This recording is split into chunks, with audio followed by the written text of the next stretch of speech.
Hi friends, നമുക്കിന്ന് മത്തങ്ങ വെച്ച് നല്ല അടിപൊളി ടേസ്റ്റിലൊരു മെഴുക്കുവരട്ടി റെഡിയാക്കാം. മത്തങ്ങ മെഴുക്കുവരട്ടി ഉണ്ടാക്കാനായിട്ട് ഞാനിവിടെ 2 കപ്പ് മത്തങ്ങയാണ് എടുത്തിട്ടുള്ളത്. ഇതൊരു മീഡിയം സൈസ് മത്തങ്ങയുടെ ഒരു ഹാഫ് പോർഷൻ എടുത്ത് ചെറുതാക്കി കട്ട് ചെയ്ത് വെച്ചതാണ്.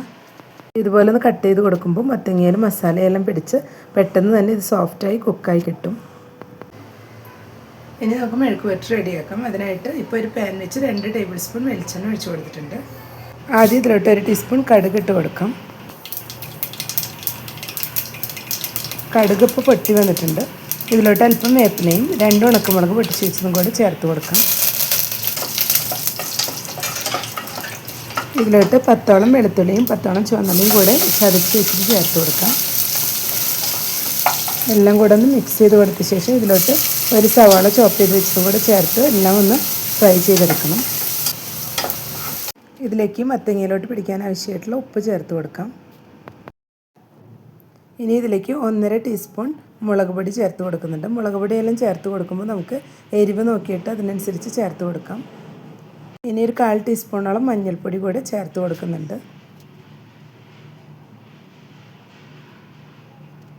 എല്ലാം കൂടെ ഒന്ന് മിക്സ് ചെയ്തെടുക്കാം.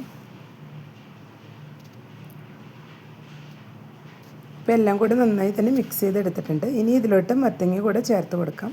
കട്ട് ചെയ്ത് വെച്ച മത്തങ്ങ ഇപ്പോൾ ചേർത്ത് കൊടുത്തിട്ടുണ്ട്. എല്ലാം കൂടി നന്നായി ഒന്നുകൂടെ ഒന്ന് മിക്സ് ചെയ്തെടുക്കാം. മത്തങ്ങയിൽ ഈ മസാലയെല്ലാം നന്നായി തന്നെ ഒന്ന് പിടിച്ച് വരണം. ഇനി നമുക്കിതൊരു 5 മിനിറ്റ് ഒന്ന് മൂടി വെച്ച് കൊടുക്കാം. ഇപ്പോൾ ഒരു 5 മിനിറ്റ് ആയിട്ടുണ്ട്. എല്ലാം കൂടെ ഒന്നുകൂടെ ഒന്ന് മിക്സ് ചെയ്ത് കൊടുക്കാം. ഇതിലേക്ക് ഇനി ഒരു 1/4 കപ്പ് വെള്ളവും കൂടെ ഒഴിച്ച് കൊടുക്കുന്നുണ്ട്. ഇതുപോലെ വെള്ളവും കൂടെ അല്പം ഇപ്പോൾ ഒഴിച്ച് കൊടുത്തു കഴിഞ്ഞാൽ നമുക്കിത് പെട്ടെന്ന് തന്നെ സോഫ്റ്റായി പെട്ടെന്ന് കുക്കായി കിട്ടും. ഇപ്പോൾ എല്ലാം കൂടെ ഒന്നുകൂടെ ഒന്ന് മിക്സ് ചെയ്ത് കൊടുത്തിട്ടുണ്ട്. ഇനി കുറച്ച് നേരം കൂടെ ഒന്ന് മൂടി വെച്ച് കൊടുക്കാം. അപ്പോഴേക്കും മത്തങ്ങയെല്ലാം നന്നായി തന്നെ കുക്കായി വന്നിട്ടുണ്ടാവും. ഇപ്പോൾ മത്തങ്ങയെല്ലാം ഇവിടെ കറക്റ്റായി തന്നെ വെന്ത് വന്നിട്ടുണ്ട്. ഓവർ വെന്ത് ഉടഞ്ഞു പോകരുത്.